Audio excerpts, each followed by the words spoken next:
हफ्ते में एक दिन आता है जुमे का, जो बड़ा मुबारक दिन है और जिसके नाम पर अल्लाह ने पूरी एक सूरत ही नाजिल कर दी, सूरतुल जुमा। लेकिन सूरह जुमा नाजिल करते वक्त जुमे के दिन को बरकतों से नवाजने के बावजूद अल्लाह ने यह नहीं कहा कि पूरा का पूरा दिन तुम जुमे का सुभान अल्लाह और अल्हम्दुलिल्लाह में लगाओ, बल्कि क्या कहा, फैज़ा क़ुदियतिस सलातु फंतशिरू फिल अर्ज़, जब जुमे की नमाज पढ़ लो, इमाम साहब सलाम फेर दे तो अब मस्जिद में मत बैठो, निकलो। अब क्या कर रहे हो, नमाज हो गई, जाओ। अब बैठे हो अल्लाह सुभान अल्लाह, अरे नमाज हो गई, अब जाओ। अब क्या करो, ये भी अल्लाह ने कहा, फंतशिरू फिल अर्ज़, अल्लाह का हक अदा हो गया, तुमने कर लिया, अब जमीन में फैल जाओ।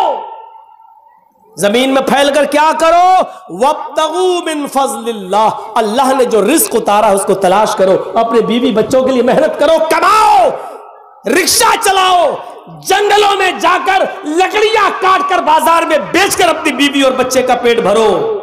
यह जिम्मेदारी तुम्हारे ऊपर है। रिस्क हलाल कमाओ, हलाल रोजी कमाओ, हराम तो घर बैठे मिल जाए। एक फोन कर दो, आपके बच्चे को नौकरी दिलवा रहे हैं, मेरे फलां से बड़े अच्छे ताल्लुकात, अच्छा अच्छा ठीक है, 50,000 रुपये भेज दो, आ गया। आज तो मेरा घर चली गया, 1 महीना चल जाएगा, 1 महीने के बाद फिर दूसरी टोपी पहनाएंगे।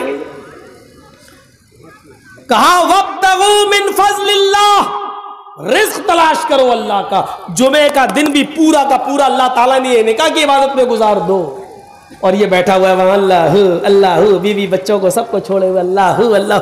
गौतम बुद्ध ने ऐसा किया था, शादी की, एक बच्चा भी पैदा हुआ, उसका नाम राहुल था, और जब वो गृहस्थी नहीं चला पाए बेचारे, बीवी बच्चों के झमेले में पड़ गए, तो बीवी छोड़ी, बच्चा छोड़ा, भाग गए जंगल में। और लोगों को क्या बेवकूफ बना दिया, हम सच्चाई की तलाश में जा रहे हैं, सत्य ढूंढने के लिए जा रहे हैं, और फिर वो पूरी जिंदगी उन्होंने जंगल में गुजारी, अल्लाह अल्लाह करते हुए, राम राम करते हुए, भगवान को याद करते हुए, और लोगों में मशहूर हो गया बुद्धिस्टों में कि वो तो सच्चाई की राह में अपनी बीवी को त्याग करके, अपने बच्चे को छोड़कर, अपनी बीवी को छोड़कर सच्चाई की तलाश में चले गए। सच्चाई की तलाश में उन्होंने अपनी पूरी जिंदगी जंगल में गुजार दी। अल्लाह के रसूल ने ऐसी जिंदगी गुजारने से मना किया है कि जंगलों में चले जाओ और अपनी बीवी बच्चों को छोड़ दो, नहीं, फरमाया कि बीवी का भी हक अदा करो, मजदूरी भी करो, मेहनत भी करो। इबादत के बाद सबसे पहले हुक्म क्या दिया, फैज़ा क़ुज़ियतिस सलात, नमाज पढ़ ली। अब दूसरा हुक्म क्या है, फंतशिरू फिल अर्ज़, जमीन में फैल जाओ। और उसके बाद ऑर्डर क्या है, वब्तगू मिन फज़लिल्लाह, रिस्क रोजी तलाश करो, अल्लाह का फजल तलाश करो, हराम मत कमाओ। तुमने अल्लाह की इबादत कर ली, उससे मांग भी लिया, भाई दोनों सजदों के बीच में आप बैठे थे, दुआ की थी अल्लाहुम्मा ग़फ़िरली वरहमनी वहदनी वआफ़नी वरज़ुक़नी, आपने रिज़्क़ सब मांग लिया, रिज़्क़ भी मांग लिया, मग़फ़िरत भी मांग ली, रहम भी मांग लिया, आफियत सेहत तंदुरुस्ती सब कुछ मांग ली, उसमें आपने रिज़्क़ भी मांग लिया। लेकिन मांगने से काम नहीं चलेगा, मांगने के बाद प्रैक्टिकल करके दिखाओ, यानी कमाओ और मेहनत भी करो, और फिर अल्लाह पर तवक्कुल करो, यानी अब आप मेहनत करो और भरोसा अल्लाह पर करो, इंशाअल्लाह हाथ पैर मार रहा हो तो अल्लाह में देगा। दोनों चीजें, ये नहीं कि हमने मांग तो लिया नमाज में, वरज़ुक़नी, अल्लाह में रिज़्क़ दे, अब बैठ गए अल्लाह देगा, अल्लाह देगा, बैठ गए। क्यों, हमने मांगा तो है भी नमाज के बाद, अल्लाह से मांगा, अल्लाह देगा, अल्लाह देगा। ऐसे तो अल्लाह ने इब्राहीम अलैहिस्सलातु वस्सलाम की बीवी हाजरा के बेटे इस्माइल के लिए भी ज़मज़म का चश्मा जारी नहीं किया। हाजरा देख रही है मेरे बेटे के होंठ सूख चुके हैं और इब्राहिम मुझे अल्लाह के भरोसे पर छोड़कर चले गए, लेकिन अल्लाह ऐसे तो नहीं देगा कि हम हाथ पे हाथ धरे बैठे रहे। कुरान पढ़िए, हदीस पढ़िए। हाजरा अपने बच्चे के पानी के लिए दौड़ती है, पहले भागती हुई जाती है, सफा पहाड़ी के ऊपर चढ़ जाती है, दौड़ती हुई जाती है, सफा पहाड़ी के ऊपर चढ़ जाती है और सफा से झांक कर देखती है कि देखे कोई कबीला रहता हो नीचे, अगर कोई गांव है, बाशिंदे हैं, कोई रहाइश है किसी की तो मैं नीचे चली जाऊं और अपने बच्चे के लिए थोड़ा सा पानी ले आऊं, लेकिन झांक कर देखती हैं बियाबान जंगल है। चलो वो एक और पहाड़ी है, उस पहाड़ी पर चलती हूं, शायद उसके नीचे कोई बस्ती रहती हो। सफा से दौड़ती हो, मरवा की तरफ भागती हैं, कभी आहिस्ता चलती हैं, कभी तेज चलती हैं। मरवा पहाड़ी पर पहुंच जाती है, वहां से झांक कर देखती हैं, उधर भी कोई कबीला नहीं, कोई गांव नहीं, कोई बस्ती नहीं। सफा से मरवा, मरवा से सफा, सफा से मरवा, मरवा से सफा, सफा से मरवा, मरवा से सफा, फिर सफा से मरवा 7 चक्कर लगाती है। और 7 चक्कर लगाने के बाद थक गई, आ गई अपने बेटे के पास का, अल्लाह मेरे शौहर इब्राहिम मुझे और इस बच्चे को तेरे हिफ्ज़ व अमान में छोड़ के गए, तेरे भरोसे पर छोड़ कर गए। और मैं एक औरत हूं, जितना दौड़ना था मैंने दौड़ ली, जितनी मेहनत करना थी मैंने कर ली अपने बच्चे के पानी के लिए। एक औरत साथ अपने मासूम और दूध पीते बच्चे को छोड़कर वो कहां जा सकती है? आय अल्लाह मेरे बेटे के लिए पानी का इंतजाम कर दे। दिल से जो आह निकलती है वो असर रखती है, पर नहीं ताकत परवाज मगर रखती है। हाजरा की आवाज दिल से निकली थी, नजरें आसमान से नीचे की, क्या देखती है कि मेरा बेटा इस्माइल जिस जगह पर एड़ियां रगड़ रहा है, अल्लाह ने जिब्रील को हुक्म दिया अपना वहीं पर मारो। जिब्रील ने वहीं पर अपना पर मारा और वहीं से पानी का चश्मा जारी हो गया। जम पानी का चश्मा जारी हो गया।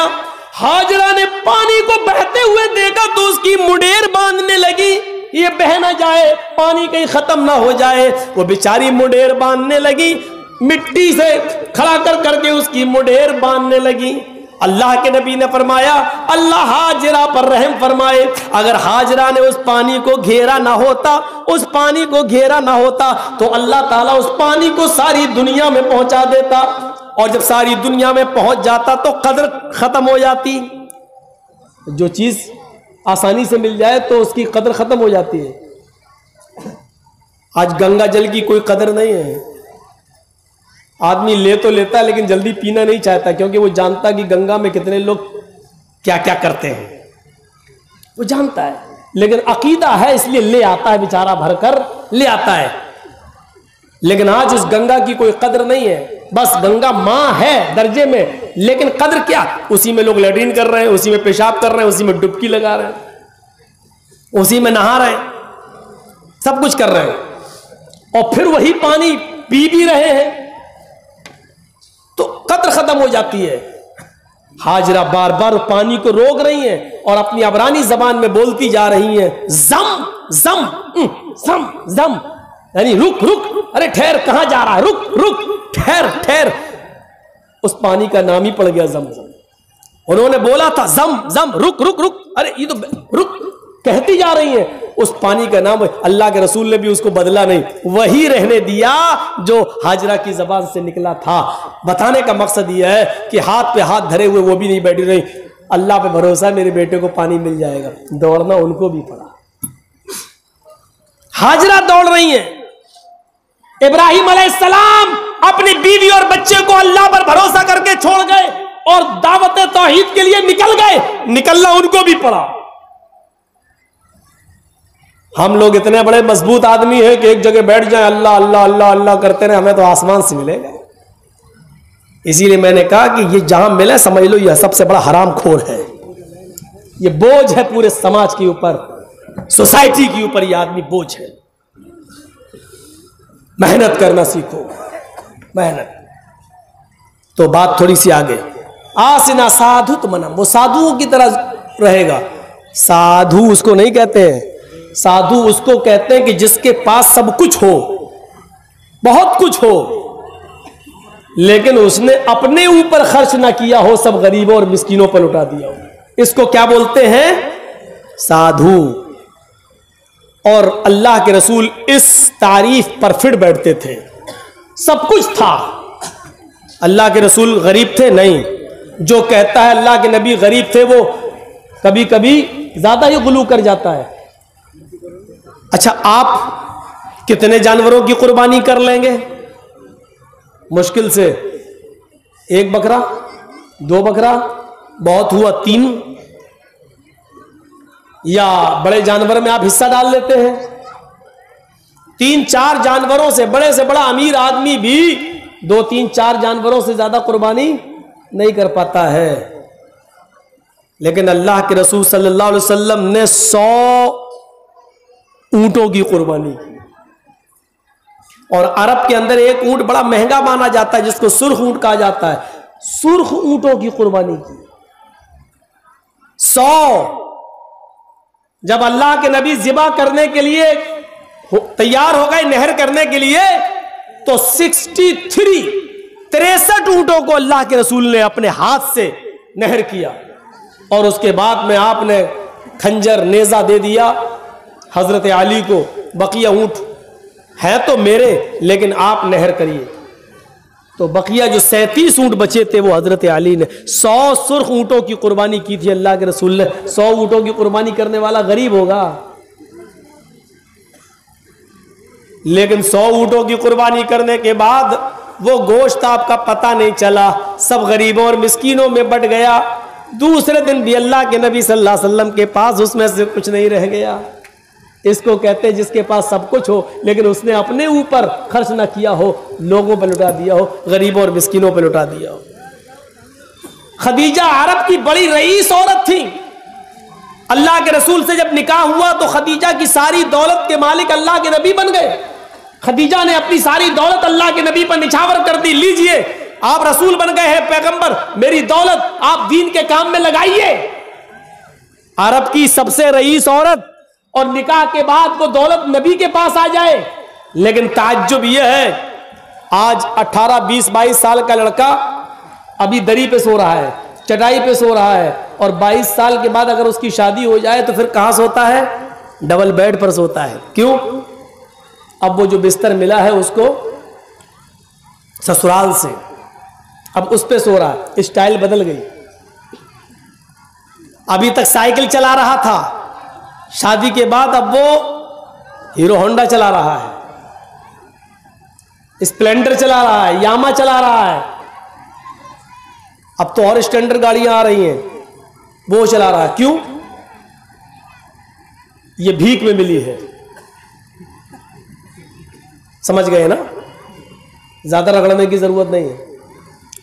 साइकिल अपने पास से खरीदी थी, उसकी हिफाजत थी, बेचारी पंचर भी नहीं होने देता था। और मोटरसाइकिल जब मिली है तो हर स्पीड बढ़ रही। क्यों? फ्री की गाड़ी है। मेरे लड़की के बाप ने इंटरनेशनल फकीर समझ के दे दिया। ले, नहीं दे रहे थे तो नाराज हो रहा था, तो भिखारी समझ के दे दिया। अल्लाह के नाम पे जो मांगे वो फकीर है ना। इसने तो अपने बेटे के नाम पे मांगा, मेरा बेटा 5 लाख की दुकान पे बैठता है, तू 50,000 की गाड़ी नहीं दे सकता। तो अब आप सोचो, जो बेटे के नाम पे मांगे वो बड़ा फकीर है, या जो अल्लाह के नाम पे मांगे वो बड़ा फकीर है? फैसला खुद ही कर लो। अल्लाह के नाम पे मांगता उसको आप 10-5 रुपए देते हो, बेटे के नाम पे पूरी 50,000 की गाड़ी दे देते हो। चल रहा। अल्लाह के रसूल ने खदीजा से निकाह किया, लेकिन आपके रहने सहने की स्टाइल नहीं बदली। वही चटाई पर सोते थे, वही बिस्तर, खाने पीने की भी स्टाइल नहीं बदली, वही खाते थे जिससे पहले खाते आए। क्यों? क्योंकि आपने खदीजा की दौलत को अपने ऊपर इस्तेमाल ही नहीं किया, गरीबों और मिस्किनों पर लुटा दिया। इसको कहते हैं क्या? साधु। साधु वो नहीं होता है आजकल की तरह, ये भी अपने आप को साधु बोलता है। अभी इशारा ही करूंगा मैं, बकिया रिजल्ट आप निकाल लेना। जरूरी नहीं है कि मैं सब नाम लूं और हर वक्त केसी करवाऊं अपने ऊपर, बहुत हो चुके हैं, अब थोड़ा बचना भी चाहिए। ये भी कहता मैं तो फकीर हूं, झोला उठाऊंगा, चल दूंगा। अपने आप को साधु आज भी बोला जा रहा है। अब दुनिया, अब दिमाग से सोचो, करोड़ों रुपए के प्लेन पे सफर करता हो वो आदमी फकीर है। 10 लाख रुपए का सूट पहनकर ओबामा का स्वागत करता हो वो आदमी अपने आप को फकीर कह रहा हो। जिसकी जेब में पेन 1 लाख रुपए की कीमत का हो वो आदमी ये कहे कि मैं झोला उठाऊंगा, चल दूंगा। कैसा लग रहा है ये जुमला? फकीरी का मजाक उड़ा के रख दिया गया। साधु उसको कहते हैं कि जिसके पास मालो दौलत की कमी ना हो, लेकिन उसने अपने ऊपर खर्च ना किया हो, सब कुछ गरीब और मिस्किनों पे लुटा दिया हो। और इस तारीफ में मोहम्मद रसूलुल्लाह पूरे फिट उतर गए। तो कितनी चीजें हो गई? अश्वमा शुगमारूहा, पहली चीज बुर्राक, घोड़ा मिलेगा जिस बिजली से भी ज्यादा तेज रफ्तार से चलेगा। देवदत्त, जगतपति, देवदत्त अल्लाह देगा, जगतपति जो पूरी दुनिया के लिए रक्षक बनकर, रहमत बनकर आएगा, यानी मोहम्मद रसूलुल्लाह को, रहमतुल आलमीन को। दो चीजें। तीसरी चीज आसिना सादुत मनम, वो साधुओं की तरह रहेगा, यानी उसके पास मालो दौलत की कमी नहीं होगी, लेकिन वो मालो दौलत अपने ऊपर खर्च नहीं करेगा, बल्कि गरीबों और मिस्कीनों में लुटा देगा। और चौथी चीज ष्टेश्वर्या गुणान्विता, आसिना साधुत मनम षटेश्वर्या गुणान्विता, वो 8 खूबियों का मालिक होगा। ष्टेश्वर्या गुणान्विता, 8 खूबियों का वो मालिक होगा, उसके अंदर 8 खूबियां पाई जाएंगी। अब वो 8 खूबियां क्या हैं, इसको समझ लीजिए आप। इसको समझ लिया तो सब कुछ समझ लिया। महाभारत देखिए, 8 खूबियां उसके अंदर पाई जाएंगी। 8 खूबियों में पहली खूबी अल्पभाषी, दूसरी खूबी बहुभाषी, तीसरी खूबी ज्ञानी। ये 8 चीजें याद रखना, 4-4 करके। और फिर से कह रहा हूं मैं, इसको अपने दिमाग में रखिएगा। मैं किसी को भी खड़ा करके पूछ सकता हूं ये 8 चीजें क्या हैं, मेरा कोई भरोसा नहीं, मैं किसी को भी खड़ा करके पूछ सकता हूं। गौर से सुनिएगा। अल्पभाषी, ये तो नाम ही ऐसे मौलाना, 8 क्या 2 ही याद नहीं रहेंगी। सुनिए, अल्पभाषी, दूसरी चीज बहुभाषिता, बहुभाषी, तीसरी चीज ज्ञानी, महाभारत में लिखा है। चौथी चीज श्रुतु ज्ञानी। 4 चीजें याद हो गई। अल्पभाषी 1, बहुभाषी 2, ज्ञानी 3, श्रुतु ज्ञानी 4। ये 4 एक तरफ रखिए। अब 5वीं चीज पे आइए, पराक्रमी। 6ठी चीज दानी। 7वीं चीज कृतज्ञ। और 8वीं चीज दयावान।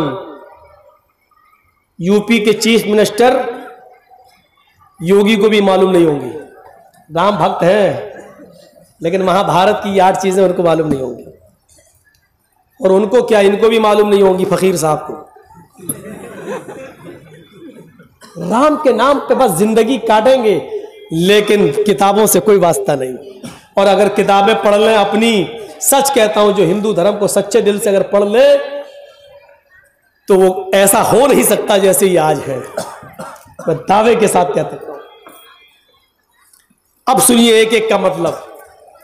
पहली चीज क्या बताई थी मैंने? अल्पभाषी। 8 खूबियां उसके अंदर होंगी। पहली खूबी अल्पभाषी, कम बोलने वाला, बहुत कम बोलेंगे। कम बोलने वाला आज कोई दिखता ही नहीं है। और एक बेचारा था, वो बिल्कुल ही कम, वो बोलता ही नहीं था, इनसे पहले वाला मनमोहन सिंह। वो बेचारे बोलते ही नहीं थे, हंसते रहते थे। और ये बेचारे चुप नहीं रहते हैं, ये बोलते ही रहते हैं। इनको खुद नहीं मालूम हम बोल क्या रहे हैं, झूठ है कि सच है। सऊदी अरब में गए थे हमारे हजरत, तो वहां के बादशाह से कहने लगे तोप देखकर कि ये कितना फेंकती है, मतलब इस तोप की रेंज कितनी है। तो वह सऊदिया के बादशाह ने कहा वल्लाही आपसे कम फेंकती है। हो गया जवाब, जो कहना था मैंने कह दिया। इन्होंने पूछा कि ये तोप की रेंज क्या है, कितना फेंकती है ये, तो उन्होंने कहा वल्लाह आपसे कम फेंकती है। समझ गए ना कि कोई इतना फेंके कि उसका नाम ही मशहूर हो जाए फेंकू, तो ये तो बड़े ताज्जुब की बात होगी कि लोग उसको फेंकू के नाम से जानने लगे। तो ये तो एक अचंभे की बात है, ताज्जुब की बात है। और मौलाना अबुल कलाम आजाद ने यही तो कहा था, किसी भी झूठ को सच करना हो तो इतना फेंको, इतना उसको इतना बोलो कि सुनने में वो सच लगने लगे, ऑटोमेटिक वो सच हो जाएगा, ऑटोमेटिक। यही हो रहा है आजकल, यही है। अल्पभाषी, कम बोलेंगे, ये नहीं कहा कि बिल्कुल नहीं बोलेंगे, कम बोलेंगे। अल्लाह के नबी इतना कम बोला करते थे, इतना कम बोला करते थे, इतना कम बोला करते थे। मुस्लिम शरीफ किताबुस्सलाम के अल्फाज है कि यहूदियों का एक गिरोह नबी अकरम के घर पे आया, दरवाजे को दस्तक दी। अल्लाह के नबी ने दरवाजा खोला, यहूदियों के इस गिरोह ने नबी के घर में आने से पहले नबी को देखा तो कहने लगे अस्सलामु अलैकुम, अस्सलामु अलैकुम। अस्सलाम नहीं कहा, क्या कहा? अस्सलामु अलैकुम या रसूल अल्लाह, आए अल्लाह के नबी आप पर मौत हो। ये नहीं कहा अस्सलामु अलैकुम आप पर सलामती हो, बल्कि यहूदियों के इस गिरोह ने क्या कहा? अस्सलामु अलैकुम, और जल्दी में कहा अस्सलामु अलैकुम, ताकि पता ना चले, शक ना हो जाए। अस्सलामु अलैकुम या रसूल अल्लाह, अल्लाह के रसूल आप पर मौत हो, आप बर्बाद हो जाएं। तो अल्लाह के नबी सल्लल्लाहु अलैहि वसल्लम कुछ मशकूक हो गए हैं, इसने सलाम कहा कि साम कहा। अब वालेकुम अस्सलाम कैसे कह दूं इनको, जो आदमी हमारे लिए मौत भेज रहा है और हम कहें सलामती हो तुम पर? तो पता नहीं ऐसा ना हो कि अगर मैं वालेकुम अस्सलाम कह दूं तो ये बुरा मान जाए और ये कहने लगे कि हमने तो सलाम कहा और आप हमें मौत भेज रहे हैं। तो अल्लाह के रसूल ने बहुत मुख्तसर जवाब दिया, वालेकुम, न सलाम कहा न साम कहा। क्या कहा आपने? वालेकुम, जो तुमने मुझ पर भेजा हो तुम पर हो गया काम, बात ही खत्म होगी। इतना कम बोलते थे अल्लाह के रसूल, और इसी तालीम का नतीजा था कि अल्लाह के रसूल ने यह फरमाया था कि अपने ऊपर इस जबान को रोको। अल्लाह की कसम, इस जबान की वजह से बहुत से लोग जहन्नम में चले जाते हैं और बहुत से लोग जन्नत के मुस्तहिक हो जाते हैं। और इसी जबान की वजह से अल्लाह के नबी ने फरमाया, इन्नी उरीदु कुन्ना अक्सर अहलिन नार, आए औरतों की जमात, तसद्दक़ना या माशरन निसा, आए औरतों तुम ज्यादा से ज्यादा सदका करो, आए औरतों तुम ज्यादा से ज्यादा खैरात करो, क्योंकि मैंने तुम्हें जहन्नम के अंदर सबसे ज्यादा जलते हुए देखा। कुल्ला व बिमा या रसूल अल्लाह, सहाबियात सवाल कर रहे हैं, अल्लाह के रसूल हम जहन्नम में सबसे ज्यादा औरतें होंगी? हाँ, क्यों? वजह तो बता दीजिए ताकि वो चीज हम यहां से खत्म करें। तो अल्लाह के रसूल ने फरमाया, तुकसिरनल लान व तकफुरनल आशीर, तुम्हारी जहन्नम में जाने की दो वजह ज्यादा है। क्या क्या? तुकसिरनल लान, तुम लान तान ज्यादा करती हो, बदतमीजी ज्यादा करती हो, जबान से उल्टे सीधे जुमले ज्यादा बोलती हो। दो चार औरतें यहां बैठी हो, आप क्या समझते हैं जलसे में सब खामोश बैठी होंगी? मुआयना करके देखिए, मेरी तकरीर समझ भी नहीं आ रही होगी, कहेंगी तो बंगला मौलवी थोड़ी, ये तो उर्दू वाला है। तेरी चप्पल कितने की? अच्छा ये कहां से लाई, कौन सी दुकान से लाई, ये सूट कितने का, ये साड़ी कितने की? आज तो उनकी ईद हो गई, जलसा होता है तो ईद का दिन होता है औरतों के लिए। चार औरतें कहीं बैठ जाएं वो चुप नहीं रह सकती, इतनी सारी कैसे चुप रहेंगी? मछलियां पक रही होंगी, अच्छा है कि दूर इंतजाम किया जो यहां तक आवाज नहीं आ रही, वरना बहुत सी जगह तो बिल्कुल करीब में कर देते हैं कि जर्जी साहब भी डिस्टर्ब होते रहते हैं, इनकी सुने कि अपनी सुनाए। किसी बादशाह ने कहा था ना कि जो सबसे बड़ा झूठ बोलेगा उसको सबसे बड़ा इनाम देंगे, तो झूठों की कमी तो थी नहीं, एक आया झूठ बोला ना हक, कोई बड़ा नहीं। हमारे साहब अगर उस जमाने में होते तो सबसे बड़ा अवार्ड इन्हीं को मिलता, तुम वाकई तुम ही से अवार्ड के लायक हो। बड़े बड़े झूठे आए, फेल कर दिया बादशाह ने, नहीं तुम अवार्ड के मुस्तहिक नहीं हो। एक और आया लास्ट में, कहने लगा मेरा भी झूठ सुन लो। का क्या? आज मैं रात में सोया, मैंने ख्वाब में देखा कि जहां तक मेरी नजरें जा रही हैं औरतें औरतें बैठी हुई हैं। बादशाह कहता भाग, ये कोई झूठ है? अरे ख्वाब में हो सकता है देखा हो, झूठ बताओ। उसने कहा पूरी बात तो सुनो मेरी। का क्या? मैंने ख्वाब में देखा कि जहां तक मेरी नजरें जा रही हैं सारी औरतें ही औरतें बैठी हुई हैं और सब खामोश हैं। बादशाह कहता क्या? सब खामोश है? कहता हट, ये नहीं हो सकता। क्यों? का मेरा तजर्बा, दो औरतें एक साथ बैठ जाए तो खामोश नहीं रह सकती, तू कह रहा है इतनी औरतें सब खामोश, इससे बड़ा झूठ तो कोई हो ही नहीं सकता। तू सबसे बड़ा अवार्ड के हकदार है। उसको सबसे बड़ा अवार्ड दिया बादशाह ने। तो हमारी मां बहनें जरा संभल के रहे, वरना ऐसी बातें हम बोलते ही रहेंगे और वो समझेंगे मेरी बेइज्जती हो रही है। तो मेरे भाइयों, लान तान अबू बकर सिद्दीक तो जबान खींचा करते थे ये, और कभी कभी मिसवाक कान से निकालते थे हजरत अबू बकर और ऐसे मिसवाक से मारते थे। लोग पूछते ये क्या कर रहे हैं? कहा इसको कंट्रोल कर रहा हूं। अल्लाह के नबी ने फरमाया इस जबान की वजह से बहुत से लोग जन्नत में चले जाते हैं और बहुत से लोग जहन्नम में चले जाते हैं। इस जबान पर अगर हमने काबू पा लिया तो सब काबू पा लिया। खुद अल्लाह के नबी सल्लल्लाहु अलैहि वसल्लम ने फरमाया तुम दो चीजों की जमानत मुझे दे दो, मैं तुम्हें जन्नत की जमानत देता हूं। कहा वो कौन सी चीज है? फरमाया अल फमु वल फर्ज, एक मुंह, एक जबान की जमानत मुझे दे दो कि जो बोलोगे सही बोलोगे और गलत बात इसका इस्तेमाल नहीं करोगे। और दूसरी शर्मगाह, यानी जिना नहीं करोगे, और शर्मगाह का जायज इस्तेमाल, यानी शादी के बाद अपनी बीवी के साथ मिलोगे और किसी की तरफ नहीं देखोगे। तो ये दो चीजों की जमानत तो मुझे दे दो, मैं तुम्हें जन्नत की जमानत देता हूं। ये अल्लाह के नबी सल्लल्लाहु अलैहि वसल्लम। गौर कर लिया? अल्पभाषी, कम बोलने वाले होंगे। कम बोलने की आदत डलवाने के लिए अल्लाह के रसूल ने रमजान के महीने में एतिकाफ रख दिया।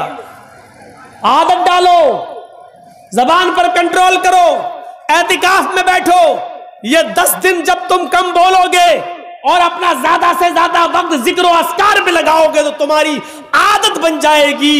जबान का गलत इस्तेमाल करने से तुम रुक जाओगे।